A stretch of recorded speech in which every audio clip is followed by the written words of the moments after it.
Hey YouTube, it's Tom and we're back here at the Car Journey. Our 2024 season has started. We went on a trip. We did a lot of upgrades and I talked about those in the last video, but we'll talk a little bit more about them on this video. And so we needed an opportunity to shake down the car. A good friend of ours, Mike, invited me to go to Spring Mountain as they were having a couple member days. And so I went out there and it's about a 600-mile tow each way, but totally worth it. Get a lot of track time, get a lot of time to tinker. So went out and ran the first session. The first session was interesting right away because we knew right away the car was great. The car just was with the recommended shock settings from Shaftworks, John over there. The car just worked right away. We were on old 71RS. Not old in terms of many heat cycles. It just had 3 autocrosses on the Tesla, but they sat all winter, and of course the edges were a little bit more worn, but they worked out great, and the car was there. Spent some time learning the track and dialing in the shocks. Didn't end up changing anything on the sway bar. The balance of the car was pretty good. Ended up taking a little bit of air out of the rear wing. I was under the impression I'd probably need about 12 degrees back there. Ended up settling on 10, and I could have maybe tried a little less, but I was pretty happy with 10 to balance out the new version 2 Verus front splitter. A lot of the other things worked on the car. We had changed the rear toe, changed the rake, so the car now has significantly less rake. I was probably almost having close to almost a ½ inch of total chassis rake, and now I'm down to probably an 1/8 of an inch of chassis rake, and the rear end just seems more stable. But we also changed some things in the rear, so the traction links are now SPL, the toe links are now SPL. That eliminates a few bushings there to sphericals now. Also, we're running less rear toe in. We're running an 1/8 before. Now we're down to a 1/16 of total toe in, so that's like 26 thousandths of a degree as opposed to 38 thousandths, I believe, for, I guess it would be double. That's dumb. We have less rear toe. We also have more power, so we're at 600 wheel horsepower. Ran that map a lot more than I expected on E30, and the car put it down really well, as you're going to see in some of the videos that I have playing while I'm talking. So there was traffic. There were some interesting cars out there. McLaren 570 LT, I think it was the model. Crossbow, KTM Crossbows, miscellaneous other normal track cars. There were a couple 992 GT3 RSs that I unfortunately didn't ever get to in traffic. They seemed to go on the first part of the stint, and I would always be in the latter half to avoid the rest of the traffic. But the car just was so good. Just changed some compression a little bit, a little rebound change. In the front, compression change, front and rear, went a little softer, and the car just worked great. I was very, very pleased. I also tried now a new seating position in the sense that I have an aftermarket steering wheel. It's now a good inch at least closer, and I wasn't sure how that would feel and how it'd feel with a 350 millimeter D-cut steering wheel, and it felt great.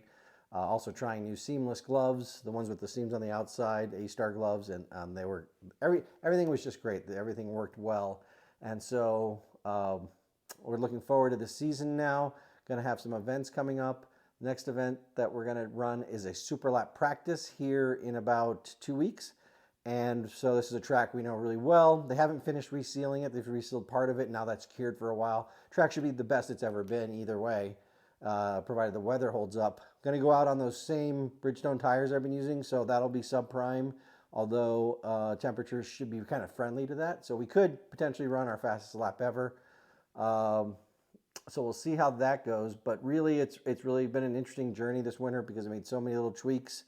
I am starting to find the limits of things. So given the nature of the Spring Mountain track config I ran, there were multiple 235 plus mile an hour braking zones.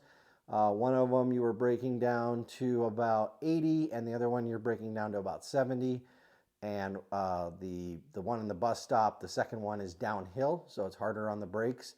And then there's lots of zones where I'm going anywhere from 105 to 118 and braking down to something pretty slow like 60. So the brakes got to work out. I had to bleed them both days.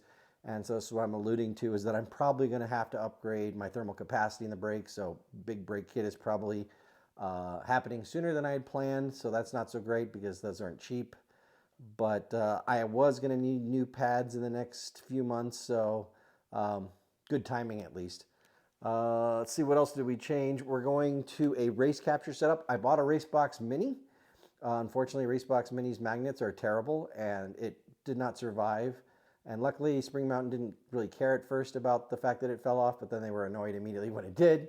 And so it ended up falling off a second time and got run over. And I didn't see a way to tether it, so that thing's gone. So going back to race capture, gonna finally take the time. Found a nice used unit from a guy I know, is another Supra owner. Goes by Razor Lab. We're going to try, so it's a race capture track Mark III. That'll be able to do CAN bus, which is why I got rid of my Mark II, that was before people kind of figured out how to pin out the RJ45. So we'll start running that. I just learned that Solo Storm worked pretty well at Spring Mountain, so we collected data really nicely. So what we'll do then is now utilize Solo Storm for time attack or superlap. And it's pretty interesting is that I learned that you can set up some pretty cool triggers. So it'll have alarms for things like oil temperature and coolant temperature, which I've never really tracked that closely. And now making more horsepower, I'd like to know, because then I kind of can know for what temperature day, what map I can safely run now that I have 4 to choose from.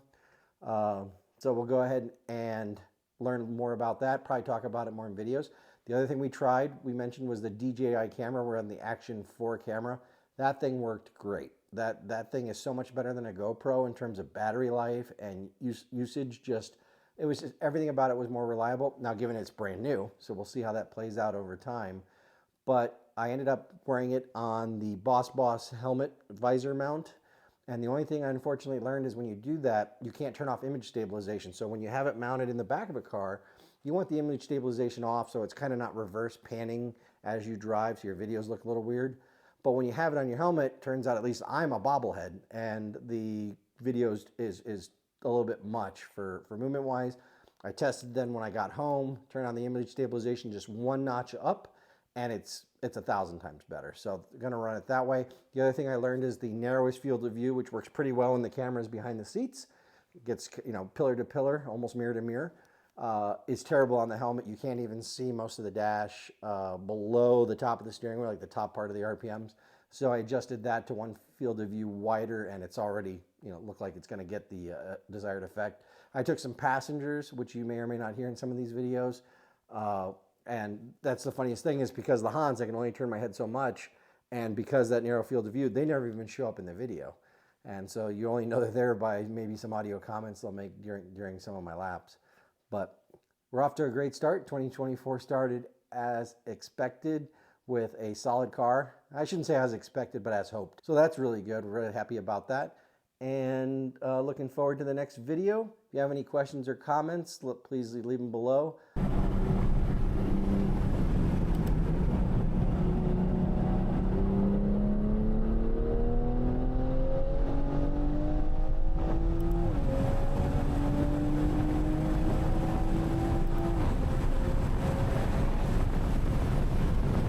First lap.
50.77. That's my best lap.